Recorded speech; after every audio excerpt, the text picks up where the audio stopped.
वफादारी केवल शब्दों से नहीं होती। मेरा ख्याल है मैं इसका प्रमाण दे चुका हूं। नई नई दलीलों के लिए नए नए प्रमाणों की जरूरत होती है। आपके पुत्र के लिए जो दंड विधान था, वही आपकी स्त्री के लिए भी है। मैं इसमें किसी तरह का उज्र नहीं चाहता और इसी वक्त इस हुक्म की तामील होनी चाहिए। लेकिन दीनानाथ, मैं एक शब्द भी नहीं सुनना चाहता। मुझे कुछ निवेदन करने की आज्ञा न मिलेगी? बिल्कुल नहीं, यह मेरा आखिरी हुक्म है। मिस्टर मेहता यहां से चले तो उन्हें सुनीता पर बेहद गुस्सा आ रहा था।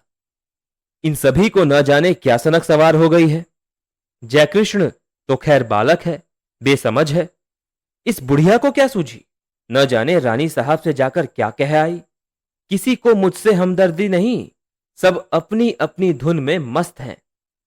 किस मुसीबत से मैं अपनी जिंदगी काट रहा हूं, ये कोई नहीं समझता। कितनी निराशा और विपत्तियों के बाद यहां जरा निश्चिंत हुआ था कि इन सभी ने यह नया तूफान खड़ा कर दिया।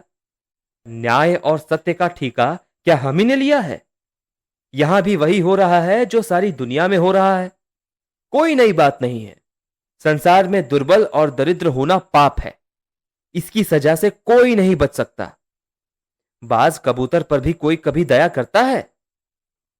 सत्य और न्याय का समर्थन मनुष्य की सज्जनता और सभ्यता का एक अंग है।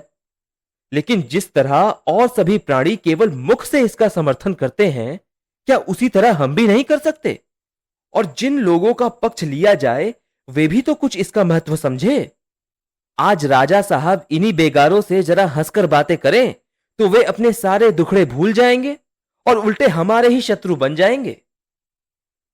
शायद सुनीता महारानी के पास जाकर अपने दिल का बुखार निकाल आई।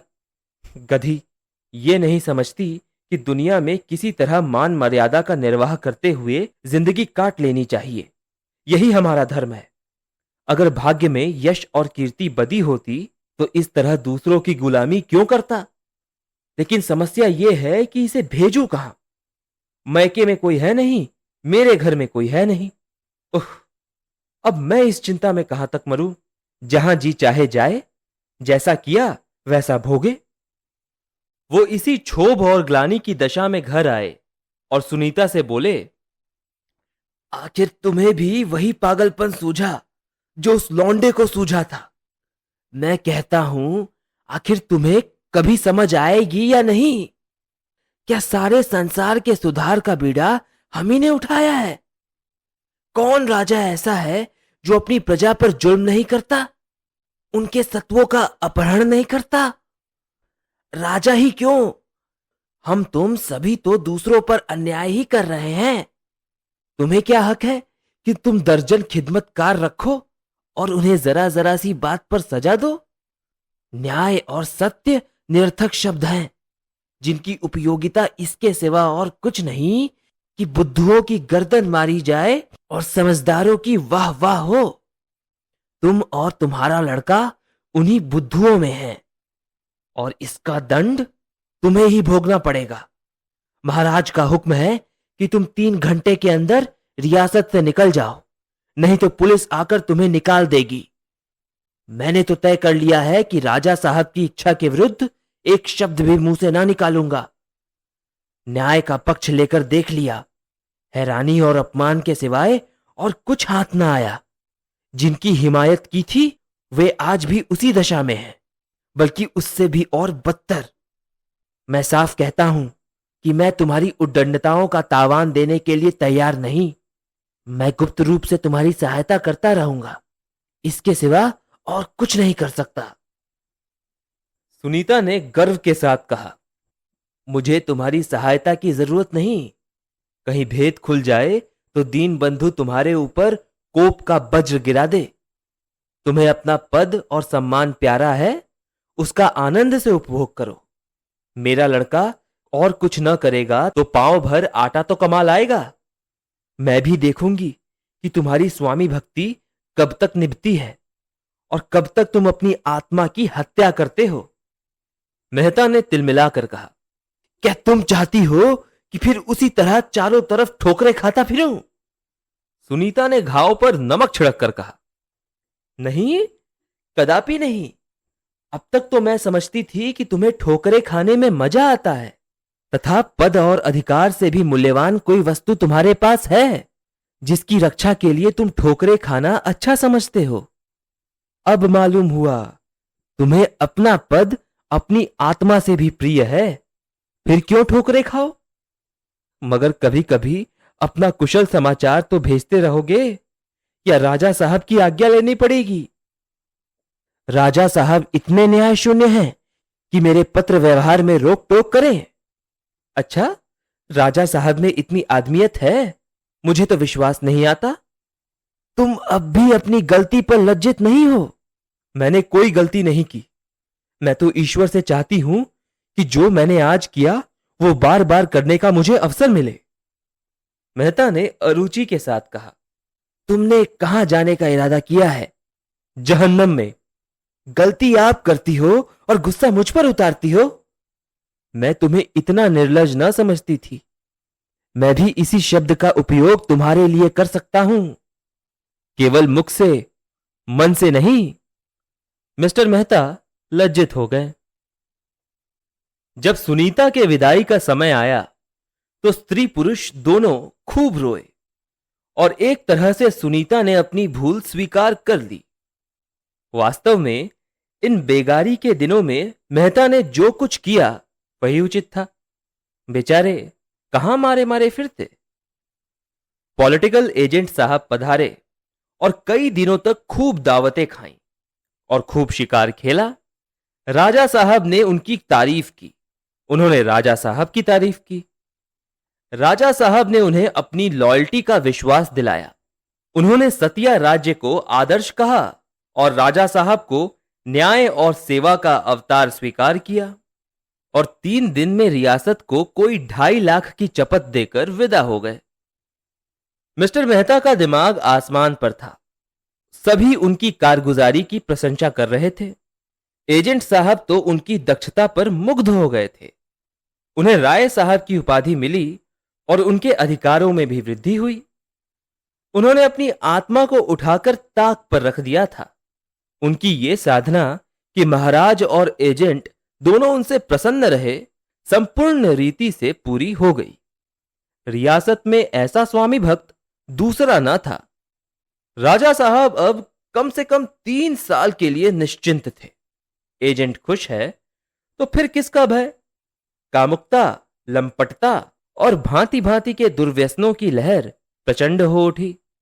सुंदरियों की टोह लगाने के लिए सुराग रसानों का एक विभाग खुल गया, जिसका संबंध सीधे राजा साहब से था। एक बूढ़ा खुराट जिसका पेशा हिमालय की परियों को फंसाकर राजाओं को लूटना था और जो इसी पेशे की बदौलत राज दरबारों में पूजा जाता था, इस विभाग का अध्यक्ष बना दिया गया। नई नई चिड़ियां आने लगी। भय, लोभ और सम्मान सभी अस्त्रों से शिकार खेला जाने लगा। लेकिन एक ऐसा अवसर भी पड़ा जहां इस तिक्रम की सारी सामूहिक और वैयक्तिक चेष्टाएं निष्फल हो गई और गुप्त विभाग ने निश्चय किया कि इस बालिका को किसी तरह उड़ा लाया जाए और इस महत्वपूर्ण कार्य के संपादन का भार मिस्टर मेहता पर रखा गया, जिनसे ज्यादा स्वामी भक्त सेवक रियासत में दूसरा न था। उनके ऊपर महाराजा साहब का पूरा विश्वास था। दूसरों के विषय में संदेह था कि कहीं रिश्वत ले बैठे। मेहता की ओर से किसी तरह उन बातों की शंका न थी। रात के 9 बजे उनकी तलबी हुई। अन्नदाता ने हुजूर को याद किया है। मेहता साहब ड्योढ़ी पर पहुंचे तो राजा साहब पाईबाग में टहल रहे थे। मेहता को देखते ही बोले, आइए मिस्टर मेहता, आपसे एक खास बात में सलाह लेनी है। यहां कुछ लोगों की राय है कि सिंहद्वार के सामने आपकी प्रतिमा स्थापित की जाए, जिससे चीरकाल तक आपकी यादगार कायम रहे। आपको तो शायद इसमें कोई आपत्ति न होगी, और यदि हो भी तो लोग इस विषय में आपकी अवज्ञा करने पर तैयार हैं। सतिया की आपने जो अमूल्य सेवा की है उसका पुरस्कार तो कोई क्या दे सकता है, लेकिन जनता के हृदय में आपसे जो श्रद्धा है उसे तो केवल किसी न किसी रूप में प्रकट ही करेगी। मेहता ने बड़ी नम्रता से कहा, यह तो अन्नदाता की गुणग्राहकता है। मैं तो एक तुच्छ सेवक हूं। मैंने जो कुछ किया ये इतना ही है कि नमक का हक अदा करने का सदैव प्रयत्न किया, मगर मैं इस सम्मान के योग्य नहीं। राजा साहब ने कृपालु भाव से हंसकर कहा, आप योग्य है या नहीं, इसका निर्णय आपके हाथ में नहीं है मिस्टर मेहता। आपकी दीवानी यहां ना चलेगी। हम आपका सम्मान नहीं कर रहे, आपकी भक्ति का परिचय दे रहे हैं। थोड़े दिनों में न हम रहेंगे न आप रहेंगे।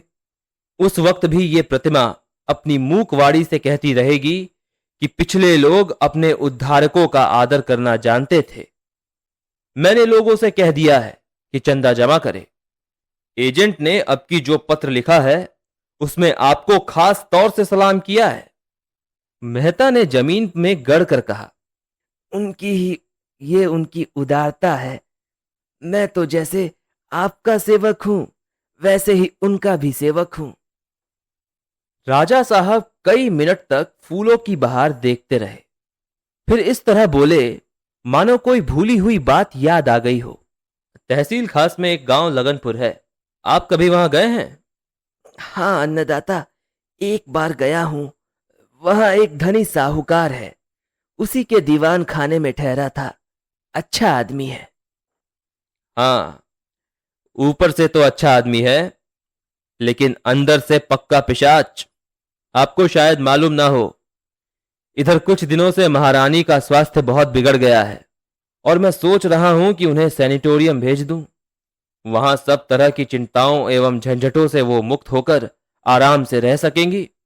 लेकिन रनिवास में एक रानी का रहना लाजमी है। अफसरों के साथ उनकी लेडियां भी आती हैं, और भी कितने अंग्रेज मित्र अपनी लेडियों के साथ मेरे मेहमान रहते हैं। कभी राजे महाराजे भी रानियों के साथ आ जाते हैं। रानी के बगैर लेडियों का आदर सत्कार कौन करेगा? मेरे लिए यह व्यक्तिगत प्रश्न नहीं, राजनैतिक समस्या है, और शायद आप भी मुझसे सहमत होंगे। इसलिए मैंने दूसरी शादी करने का निश्चय किया है। उस साहूकार की एक लड़की है जो कुछ दिनों अजमेर में शिक्षा पा चुकी है। मैं एक बार उस गांव से होकर निकला तो मैंने उसे अपने घर की छत पर खड़ी देखा।